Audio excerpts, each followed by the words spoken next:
ॐ तत्कामकं तत्जीवनं कविभिरीडितं कल्पशापं श्रवणमङ्गलं श्रीमदाततं भुविर्ये भूरिराजनः। श्री रामकृष्ण वचनामृत परिच्छेद 56 है। अधर के मकान पर दुर्गा पूजा महोत्सव में जगन माता के साथ हुआ आगमन। श्री अधर के मकान पर नवमी पूजा के दिन दालान में श्री रामकृष्ण खड़े। संध्या के बाद श्री दुर्गा माई की आरती देख रहे हैं। अधर के घर पर दुर्गा पूजा का महोत्सव है, इसलिए वे श्री रामकृष्ण को निमंत्रित करके लाए।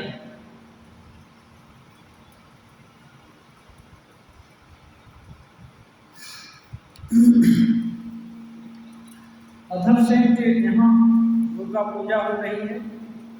श्री रामकृष्ण देव उन लोग के आदर्श और गुरु के रूप में, इसलिए पूजा में वे आए, ऐसी सबकी कामना रहती है और सभी चाहते हैं, इसलिए बुलाते हैं। आज बुधवार है, 10 अक्टूबर 1883 ईस्वी।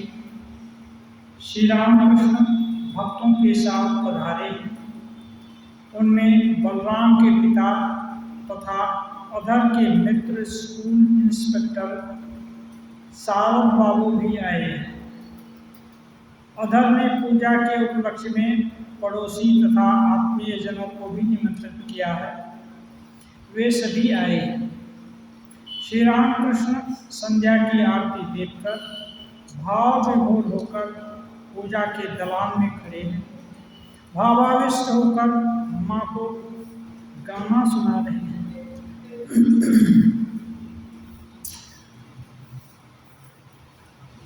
श्री रामकृष्ण देव जब पूजा देखते थे तो वो मूर्ति की पूजा नहीं, उसके भीतर जो डिवाइन शक्ति है, जो परम्परा शक्ति है, उनको देखते थे। और उनको देखने से इस जगत का जो अस्तित्व है प्राय भूल सा जाता है और ईश्वरीय शक्ति की सत्ता उनको प्रत्यक्ष रूप से दिखाई देती है। इसलिए मानो उस जगत ईश्वरीय भाव का आवेश या उस भाव में भावित हो जाते हैं और उस समय इस जगत के भाव भूल करके वे ईश्वरीय भाव में तन्मय हो जाते हैं। और ऐसे अवस्था में यदि वे गान करें माँ को खुश करने के लिए, तो ये गाने में मधुरता आ जाती है। श्री रामकृष्ण देव का गाना जो भी सुने वो फिर उनको और दूसरा गाना अच्छा नहीं लगता। मास्टर महाशय गाना एक बार सुने पहली बार, जब उसके बाद फिर अन्य एक बार आए तो पूछते हैं आज क्या गाना होगा। ठाकुर उस दिन कुछ सोच विचार कर बोले थे, नहीं आज नहीं होगा, कल अमुक के घर निमंत्रण है, वहाँ आना कलकत्ते में, वहाँ खूब नाम संकीर्तन होगा। मास्टर वहाँ से पूछे थे वे बड़े लोग होंगे, हमारा घर में जाने देंगे? बोले नहीं नहीं, ऐसी क्या बात है, मेरा नाम करना कोई तुमको ले जाएगा, ऐसी बात। तो मास्टर महाशय मुग्ध होकर श्री रामकृष्ण का गाना सुनते। मानो एक गाना नहीं है, ये प्रत्यक्ष दर्शन की बातें हैं और एकदम शरीर मन के अंदर प्रविष्ट हो जाती हैं। अधर गृह भक्तहैं और भी अनेक गृह भक्त उपस्थित हैं। वे सब त्रितापों से तापित हैं। त्रिताप दैहिक, दैविक, भौतिक। दैहिक ताप जो देह का सुख दुख रहता है, कभी शरीर सबल रहता है, कभी निर्बल रहता है, कभी बीमार रहता है, कभी स्वस्थ रहता है, ये सब है। दैवी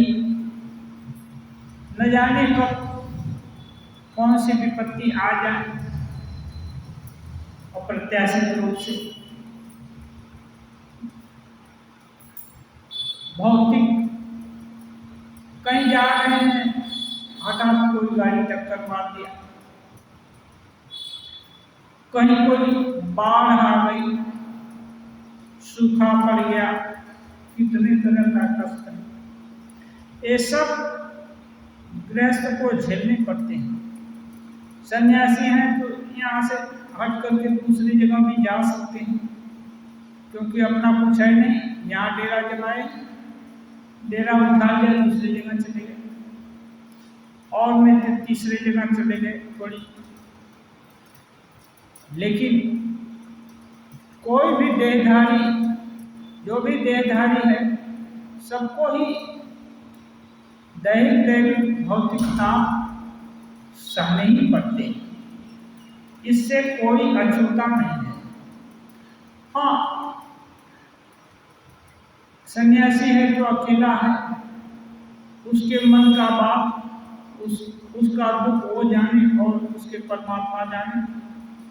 लेकिन घर परिवार है तो घर परिवार के जितने भी सदस्य हैं, एक दुखी है तो सबको दुखी कर देता है। ऐसे ही ये है, इसलिए परिमाण ज्यादा हो जाता है। संभव है इसीलिए श्री रामकृष्ण सभी के मंगल के लिए जगन माता की स्तुति कर रहे हैं। कहते हैं साधु लोग कहीं भी, और स्पेशली श्री रामकृष्ण देव तो सबके मंगल के विधान के लिए ही यत्र तत्र कलकत्ता में जाया करते थे, या कहीं सुने कोई महात्मा, कोई अच्छा आदमी कहीं थोड़ा दूर दराज में भी है तो उसके भी दर्शन के लिए जाते थे, क्योंकि ईश्वरीय शक्ति के कारण किसी में कोई महानता आती है। यद्यपि विभूतिमत् सत्वं श्रीमदुर्जित मेवा तत्व देवाव गच्छत्वं मम तेजं ससंगम। जहाँ ही कोई विशेष शक्ति का प्रादुर्भाव कहीं दिख रहा है, जानो। कृष्ण भगवान अर्जुन से बोल रहे हैं, जानो वह मेरी अंश से है, मेरा विशेष प्रकाश है।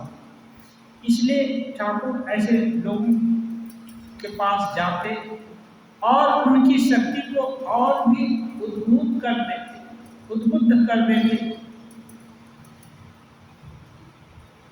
हो सकता तो उनको पूर्णता भी प्राप्त करा देते। इसलिए जाते कि माँ का नाम सुनकर, ईश्वरी भावावेश देखकर लोगों को चैतन्य हो जाए। इसलिए जाते तो प्रार्थना भी करते माँ से सबके कल्याण के लिए। अपने लिए प्रार्थना तो दिन 12 साल कर चुके और पूर्ण भी हो गए, लेकिन वहीं नहीं रुके। कुछ कई तरह के साधन होते हैं, एक पूर्ण हो जाने से बस श्री रामकृष्ण देव बोलते हैं ब्रह्म ज्ञान हो गया तो 21 दिन में शरीर छूट जाता है। किसी किसी का शरीर ईश्वरीय इच्छा से सबके मंगल की कामना से, करुणा का अवलंबन करके वो कुछ दिन तक रखता है, जैसे शंकराचार्य आदि, श्री रामकृष्ण देव का स्वयं का भी चैतन्य देव। ये लोग का शरीर लोकहित के लिए ईश्वरीय इच्छा से कुछ ज्यादा दिन तक बना रहता है, लेकिन जितने दिन तक ये धराधाम में रहते हैं, दूसरे का हित चिंतन उनका अब प्रमुख उद्देश्य होता है। लेकिन वे इच्छा करके ही सभी साधक की सभी बाधाओं को तुरंत निपटा कर उनके ब्रह्म ज्ञान में उपनीत नहीं कर देते, क्योंकि जो स्वाभाविक तरीका है संयम नियम का पालन करना, भजन करना, ध्यान करना, उपासना करना आदि, ये सब करके धीरे धीरे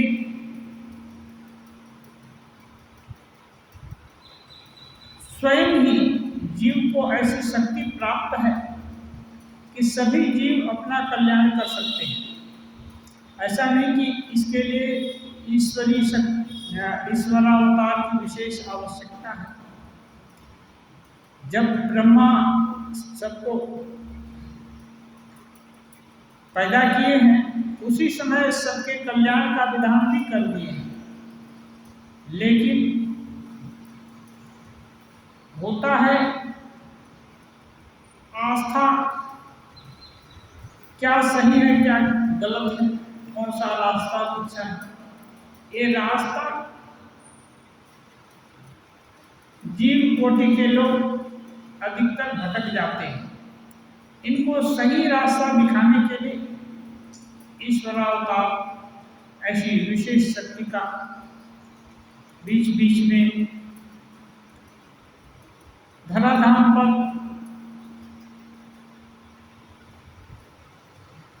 उनका प्रकटन होता है और वे ऐसा रास्ता दिखा जाते हैं साधन भजन का, ईश्वरी शक्ति का, कि उसके प्रभाव से हजारों साल तक एक आलोड़न चलता रहता है, जिसके प्रभाव से नाना स्थान पर संत महात्मा आजीवन साधना करते हैं और इससे भी गृहस्थ लोग उनको भी देखकर प्रेरित होते हैं। तो ये श्री रामकृष्ण देव गा रहे हैं, मास्टर महाशय कल्पना कर रहे हैं, इनका गाना अवश्य हम लोगों के लिए, गृहस्थ भक्तों के कल्याण के लिए हो रहा है। गाने का भावार्थ है, हे तारिणी मुझे तारो, अब की बार शीघ्र तारो, माने कल्याण कर दो, अब भुला कर मत रखो तुम्हारी भुवन मोहिनी माया में।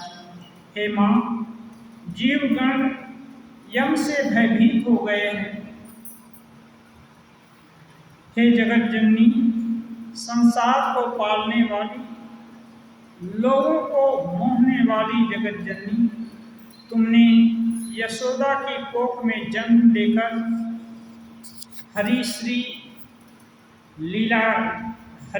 की लीला में सहायता की थी।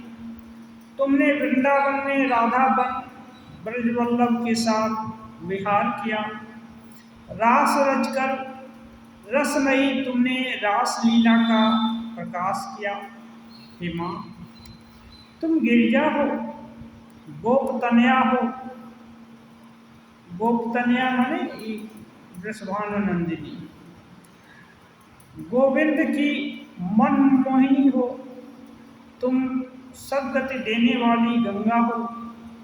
हे गौरी, सारा विश्व तुम्हारा गुणगान गाता है। हे शिवे, हे सनातनी, सदानंदमयी सर्वस्वरूपिणी, हे निर्गुणे, हे सगुणे, हे सदा शिव की प्रिय, तुम्हारी महिमा को कौन जानता है। साधक प्रार्थना करते करते उस भाव में विभोर होकर माँ के प्रति जितने भी ये सब विशेषण आता है सब उड़ेल देते हैं। माँ का जितना ही गुणगान किया जाए वो कम है। इसीलिए ईश्वरीय शक्ति को श्री रामकृष्ण देव कहते हैं लिमिट करना, कम कर दिया, इतने तक ही शक्ति है माँ की, इससे बाहर और शक्ति नहीं दे सकती। यदि ऐसी धारणा किसी साधक की है तो उसके लिए वही काली उतनी ही शक्ति दे सकती है, उससे ज्यादा नहीं। जैसे डकैत लोग काली माँ का पूजा करता है तो वो चाहते हैं निर्विघ्न होकर डकैती करें और पुलिस के हाथ ना लगे, ऐसी कुछ व्यवस्था माँ कर देंगी। तो माँ अधिकतम उनके लिए उतना तक ही विधान कर सकती है करने से। क्यों? माँ तो सबकी है, दुष्टों की भी माँ है, शिष्ट की भी माँ है। लेकिन श्री रामकृष्ण देव ऐसे लोग उनको ब्रह्ममयी दिखते हैं। उच्च राम प्रसाद कमलाकांत उनको ब्रह्ममयी दिखते हैं, इसलिए उनके सामने उनके लिए वे ब्रह्म ज्ञान तक देने वाली है, ब्रह्म ज्ञान का दरवाजा खोल देने वाली है। इसलिए शुरू में, साधना के शुरू में अच्छे से विचार करके देख लेना चाहिए। जो भी इष्ट, जिस भी इष्ट का चयन किया है उनको सीमा में नहीं बांधना चाहिए। इसीलिए कहते हैं याद कि विश्वसी महादेव। हाँ, महादेव कैसे हो? एक तो तत्वम न जानामि कि विश्वसी महेश्वर। याद विशेष महादेव तादृशाय नमः। जैसे ही आप हो, आपका तत्व मैं नहीं जानता, आप जैसे हो वैसे ही मैं आपको बारंबार प्रणाम करता हूँ। ऐसे ही देवी के अर्थ में भी जो भी माते तुम जो भी हो, मैं तुम्हें पूर्ण रूप से जानना नहीं चाहता, मैं तुम्हारा होना चाहता हूँ। तुम जैसे भी हो मेरी प्रार्थना सुनो और मेरा मंगल विधान करो। तुमको मालूम है कैसे मंगल विधान होता है, मैं तो अबोध हूँ, झूठे अहंकारों से ग्रस्त हूँ। मेरी रक्षा के लिए तुम ही मेरा मंगल विधान करो। बहुत शरणागत होने से बात क्या है, दिल खोलकर श्री रामकृष्ण देव कहते भावे घरे चोरी, भाव के घर में चोरी नहीं होनी चाहिए। बोल रहे हैं एक, सोच रहे हैं दूसरा। माँ के यहाँ चालाकी नहीं चलती है, ईश्वर के यहाँ चालाकी नहीं चलती है। वहाँ सरलता, सरल जितना होगा उतना ही ईश्वर के समीप होगा, एकदम सरल। और ये सरलता, अकपटता तभी होगी जबकि अपनत्व की भावना होगी। जैसे अपने आँख, कान, हाथ की 5 उंगलियां या 10 उंगलियां, किसी से कोई, किसी अंग से कोई किसी दूसरे अंग की सुरक्षा या असुरक्षा को कोई छिपा रखता है? कहीं मच्छर बैठ जाए, हाथ तुरंत चौकीदारी करने चला जाता है, वहां उसको बोलना नहीं पड़ता है। क्यों? एकत्व की अनुभूति है। जैसे एक बच्चा एकदम अबोध शिशु है, थोड़ा भी कुंका किया वो माँ हाजिर हो जाती, क्या हुआ क्या हुआ देखने के लिए। और जैसे ही माँ आ जाती है, अपने गोद में उठा लिया, वैसे बच्चा भी को भी लगता है कि वो निरापद हो गया। हाँ, भले ही थोड़ा देर रोए, कष्ट होता है तो, लेकिन उसको आशा होती है कि नहीं अब उसका कल्याण विधान हो जाएगा, क्योंकि माँ उसकी देख रेख के लिए आ गई, उसको संतोष हो जाता है। तो ये सरलता, सहजता ईश्वर को प्यारी है। छुपाओ दुराओ, इससे ईश्वर बहुत दूर करते हैं। उनके यहाँ चालाकी नहीं लगती। जैसे अभी व्यापार करते हैं, चेहरा कोई चेहरा देखकर दाम बताता है, और कोई ऐसे भी व्यापारी हम देखे हैं जो एक छोटा बच्चा, अबोध बच्चा भी जाए तो उसको भी उसी रेट से देगा, और एक बड़ा व्यापारी जाए तो सेम रेट से मिलेगा सामान। बड़ा आ गया इसलिए उसमें रेट में कमी हो जाएगी, ऐसा नहीं। तो ये है पॉलिसी का बात है। और ऐसे लोग ज्यादा मुनाफा नहीं रखते, एक औसत ढंग का मुनाफा रख दिया, जिसको कि बोल भी सकते हैं हम इतना मुनाफा लेते हैं, कोई दिक्कत नहीं। राम की इच्छा से वस्तु का दाम इतना है, इतना भाड़ा और आदि आदि खर्चा लगा है, इतना मुनाफा है, राम की इच्छा से इतना पूरा दाम हुआ।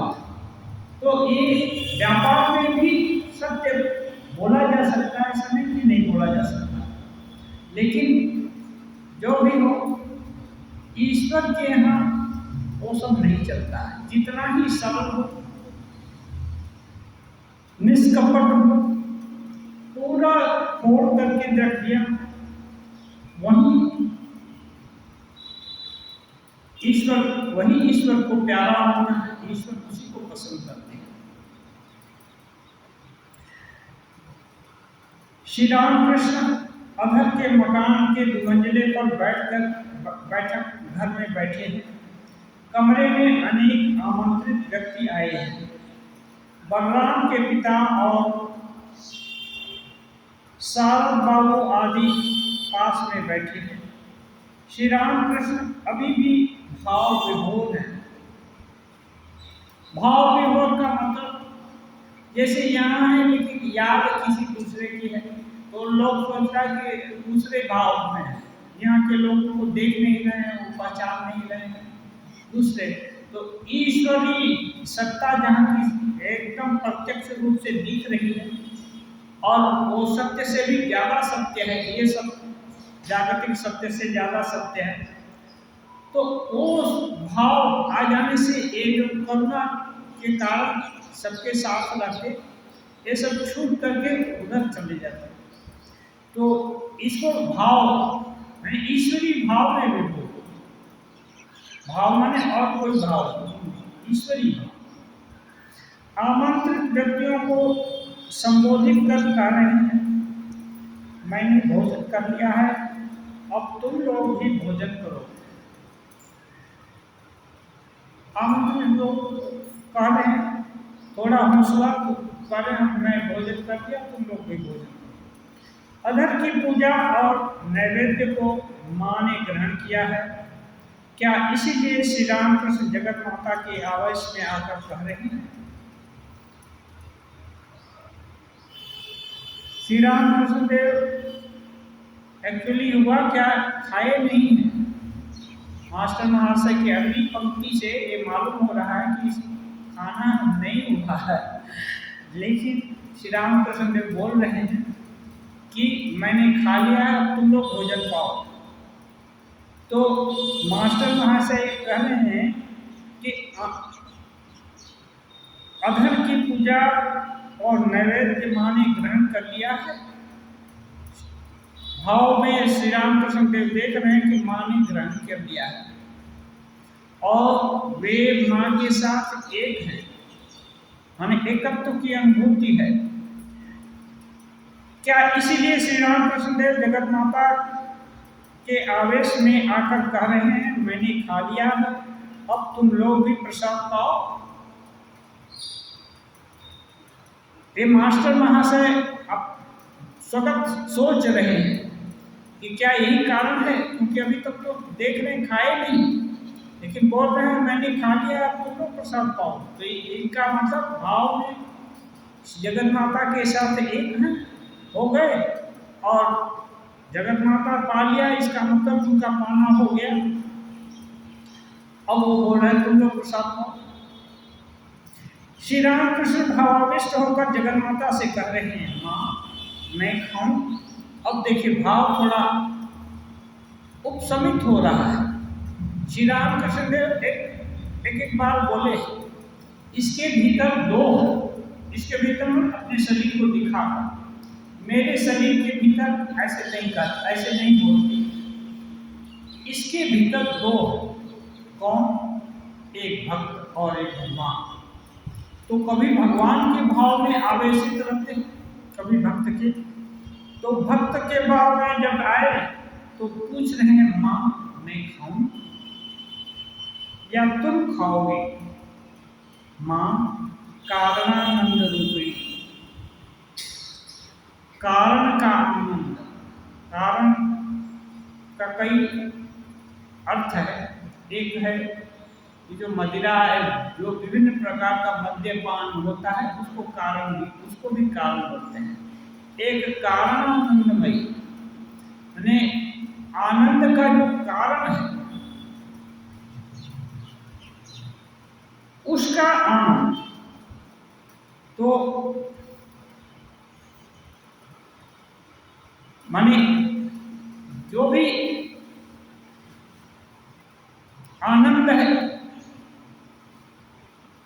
जगत में व्याप्त है या हम लोग अनुभव करते हैं उसका भी कारण आनंदमयी माँ है। वो उपनिषद में है कि ब्रह्म के आनंद का जो एक छोटा सा अंश जिसका कि उस छोटे से मात्रा के कारण ही लोग जीवन धारण किए हुए हैं, नहीं तो वो आनंद का रस ना रहे तो जीवन समाप्त हो जाए। और उस आनंद का सोर्स एक माँ है, यानी ब्रह्म स्वरूपिणी, ब्रह्म के साथ एक है। क्या श्री रामकृष्ण जगन माता का और अपने को एक ही देख रहे हैं? ये भक्त अनुमान कर रहे हैं, अभी भाव में होकर ये सब बातें हो रही है। तो ये जो है मास्टर महाशय सोच रहे हैं क्या जगत माता को और अपने को एक ही देख रहे हैं? जो माँ है क्या वही स्वयं लोक शिक्षा के लिए पुत्र के रूप में अवतीर्ण हुई है? एनालाइज कर रहे हैं मास्टर महाशय, क्या जो जगन माता है वही लोक शिक्षा के लिए लोक पुत्र रूप में श्री रामकृष्ण देव का देह धारण करके अवतीर्ण हुई है क्या? क्या इसीलिए श्री रामकृष्ण भाव के आवेश में कह रहे हैं मैंने भोजन कर लिया? इसी प्रकार भाव के आवेश में देह के बीच सत चक्र और उसमें माँ को देख रहे हैं। देह के बीच में जो भी लोग देखे हैं यौगिक बुद्धि के गम्य है। ये सत चक्र, ये मूलाधार, स्वाधिष्ठान, मणिपुर, अनाहत, ये सब चक्र डिसेक्शन करने से, काटने पीटने से नहीं दिखाई देगा। यौगिक दृष्टि खुल जाने से योगी लोग अनुभव कर सकते हैं और देख भी सकते हैं कि विभिन्न चक्र हैं। और शक्ति चक्र भी क्या है? मानो शक्ति का विभिन्न जगह एक स्टोरेज है, खजाना। अब मूलाधार में एक शक्ति विराजमान है, ऊपर उठी तो दूसरा ऐसे धीरे धीरे करके उस शक्ति में अनफोल्ड है, मतलब वृद्धि होती जाती है और सहस्रार में जाकर उस शक्ति परम अवस्था में हो जाती है और फिर उस अवस्था में पहुंचने से जीव मुक्त हो जाता है। इसलिए भाव विभोर होकर के इस भाव का एक गाना श्री रामकृष्ण देव गा रहे हैं। और उसका भावार्थ है, हे माँ हरमोहिनी, तूने संसार को भुलावे में डाल रखा है। मूलाधार महाकमल में तू वीणा वादन करती हुई चित्त विनोदन करती है। देखिए, मूलाधार महाकमल में तू वीणा वादन करती हुई चित्त विनोदन करती है। महामंत्र का उल्लंघन कर तू शरीर रूपी यंत्र के सुषुम्नादि 3 तारों में 3 गुणों के अनुसार 3 ग्रामों में संचरण करती है। मूलाधार चक्र में तू भैरव राग के रूप में अवस्थित है। भैरव राग के रूप में मूलाधार में अवस्थित है। स्वाधिष्ठान चक्र के सददल कमल में तू श्री राग तथा मणिपुर चक्र में मल्हार राग है।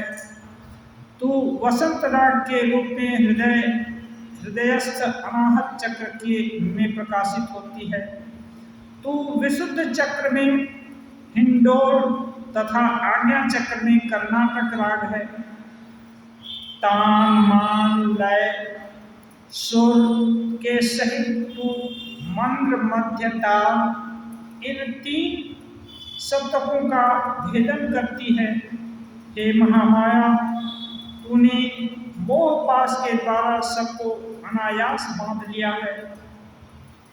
तत्वाकाश में तू मानो स्थिर सौदामिनी की तरह विराजमान है। सौदामिनी माने वे बिजली। नंद कुमार कहता है कि तेरे तत्व का निश्चय नहीं किया जा सकता। 3 गुणों के द्वारा तूने जीव की दृष्टि को आच्छादित कर रखा है। सत्व रजतम, ये 3 गुणों के द्वारा जीव को आच्छादित कर रहा है। तो ये जो मूलाधार, स्वाधिष्ठान, मणिपुर, ये सब चक्र जो है, ये देखने के लिए नहीं है, ये केवल सुनने का है। और साधना की उच्चावस्था में भक्त लोग को भी दिखाई देता है। कुंडलिनी शक्ति जागृता होती है तो ठाकुर बोलते हैं भक्त लोगों की भी कुंडलिनी शक्ति जागृत होती है। क्या है? यम, नियम, आसन, प्राणायाम, प्रत्याहार, धारणा, ध्यान, समाधि, ये सब का ये जो अनुष्ठान करने से जो है, यम का प्रैक्टिस करेंगे, नियम का करेंगे, आसन, प्राणायाम, प्रत्याहार, धारणा, ध्यान, ये सब लगाएंगे तब समाधि की अवस्था जब धारणा वगैरह होती है, उसके बाद कुंडलिनी महाशक्ति जागृता होती है। और तब यदि योगी देखना चाहे तो उनको दिखता है कि कैसे कुंडलिनी शक्ति जागृत हो रही है। माने दृष्टि साफ हो जाने से जो कुछ भी निगूढ़ तत्व है सब कुछ दिखाई देगा। लेकिन माया का पर्दा है, अज्ञान का आवरण है, तो वो सब नहीं दिखाई देता। साधारण रूप से एक सुन कर रखने की बात है और इसमें मान लेना है कि ऐसा हो सकता है, क्योंकि ईश्वर के लिए कुछ भी असंभव नहीं है और ईश्वरी शक्ति ही जीव के रूप में है। तो अंतर क्या है? ईश्वर या अवतारी पुरुषों में अधिक मात्रा में व्यक्त है और हम जैसे साधारण पुरुषों में वो छुपा हुआ है, लेकिन तत्व तो है। तो फिर कैसे जागृत ये सब उसका उन्मेष कैसे होगा? तो उसके लिए विभिन्न तरह का साधना के द्वारा ये होता है। हाँ, और एक गाना है, माँ के गुण तत्वों को सोचते सोचते प्राणों पर आ बीती। अब साधक व्यथित होकर कह रहे हैं माँ के गूढ़ तत्व माने कठिन तत्व है जो कि साधारण बुद्धि के गम्य नहीं है। इनको सोचते सोचते मानो प्राण ही चले जाएं ऐसी आ गई, प्राणों पर आ बीती। जिसके नाम से काल भाव नष्ट होता है, जिसके चरणों के नीचे महाकाल है, उसका काला रूप क्यों हुआ? उसको काला रूप क्यों हुआ? काले रूप अनेक हैं, पर यह बड़ा आश्चर्यजनक काला रूप है, जिसे हृदय के बीच में रखने पर हृदय रूपी पद्म आलोकित हो जाता है। रूप में काली है, नाम में काली है, काले से भी अधिक काली है। जिसने इस रूप को देखा है वह मोहित हो गया है, उसे दूसरा रूप अच्छा नहीं लगता। प्रसाद आश्चर्य के साथ कहता है कि ऐसी लड़की कहाँ थी जिसे बिना देखे केवल कान से जिसका नाम सुनकर ही मन जाकर उससे लिप्त हो गया। ये नाम के महत्व को बता रहे हैं। जिसको नहीं देख करके उसका गुण सुन करके ही उससे जाकर उसके चरणों में मन मानो आसक्त हो गया, नियुक्त हो गया। तो और उसकी कल्पना करने से अन्य दूसरी चीज अच्छा ही नहीं लगता। श्री राम कृष्ण बोलते हैं काली, काला, काले का मतलब इसमें सभी रंगों का समावेश हो गया है और दूरत्व के कारण काला दिखाई देता है। जो हृदय को प्रकाशित करने की क्षमता रखती है वो भला काला कैसे हो सकता है? लेकिन काला इसीलिए है कि दूर है, पास में आने से कोई कालिमा नहीं है, वरन वो तो प्रकाश स्वरूप है।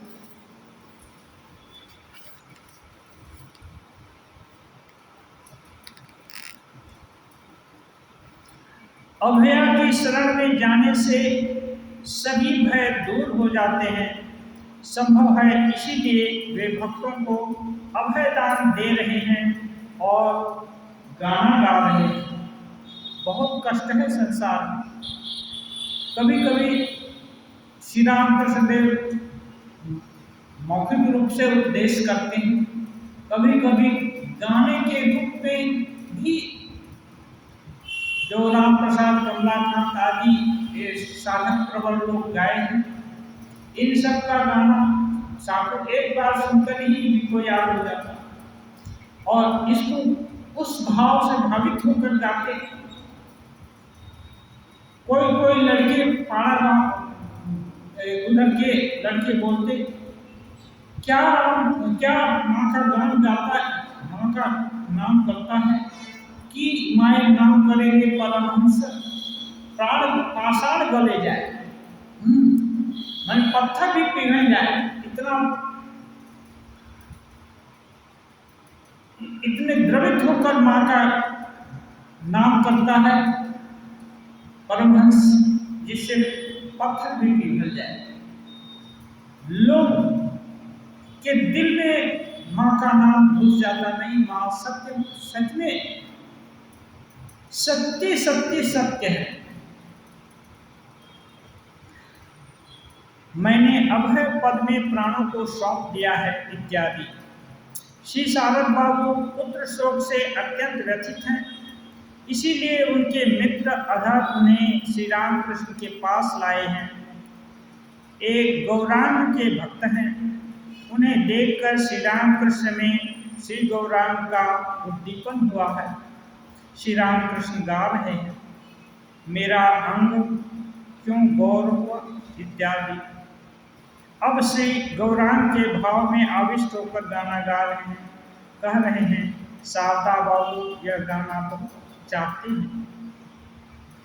भावार्थ है भावनिधि गौरांग का भाव होना नहीं तो क्या।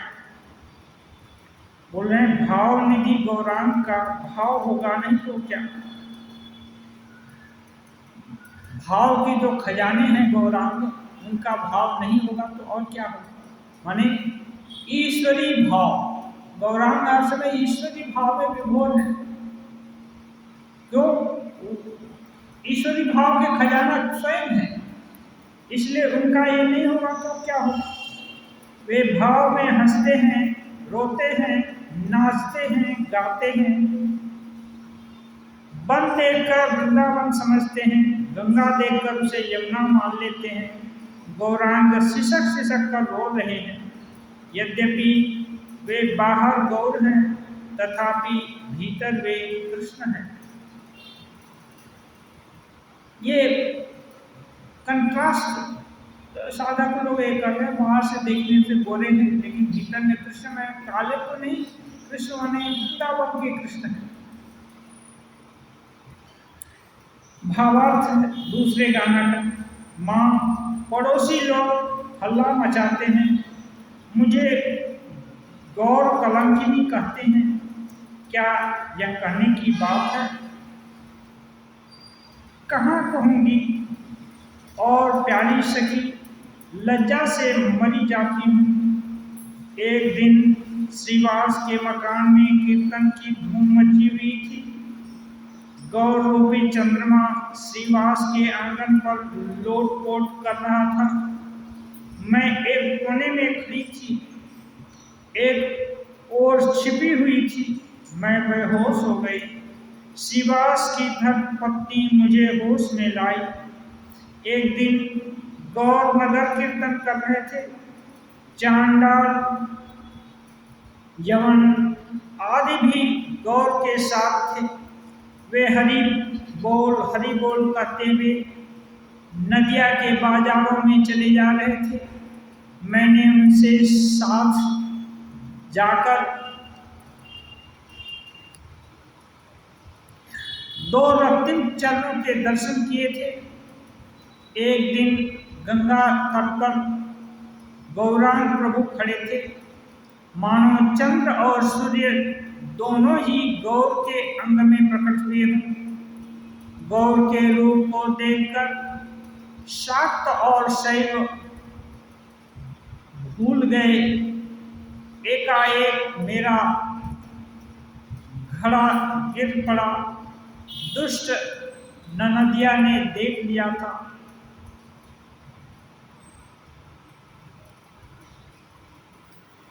ये गाना ये है, मानो छुप करके पड़ोसी बन करके एक देख रही है।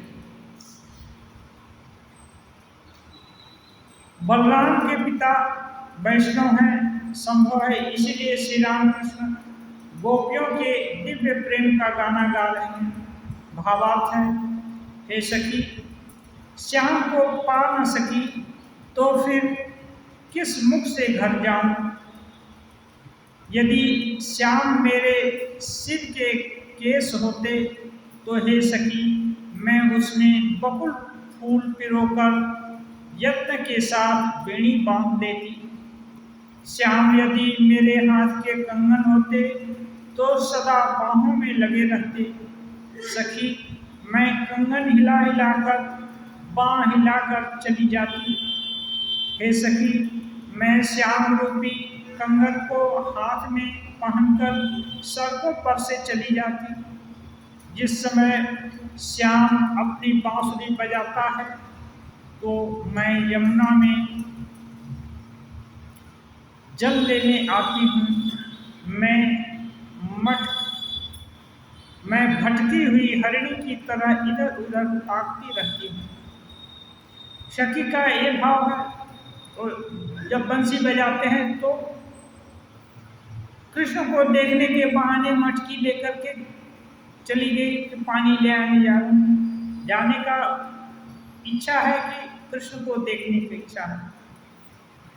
विभिन्न तरह से साधक लोग जिस प्रकार से ईश्वर के जो भी उनका प्रियतम रूप है जो कृष्ण को मानते हैं कृष्ण रूप, जो तारा को मानते हैं, दुर्गा को मानते हैं, काली को मानते हैं, वो काली रूप, सब एक ही ईश्वरीय शक्ति के विभिन्न नाम है और उसमें किसी किसी गुण का विशेष भक्त लोग स्ट्रेस देते हैं।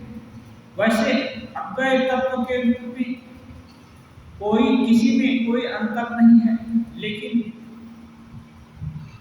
भक्तों की रुचि के लिए, जैसे राम कहते हैं भक्ति के आवेश से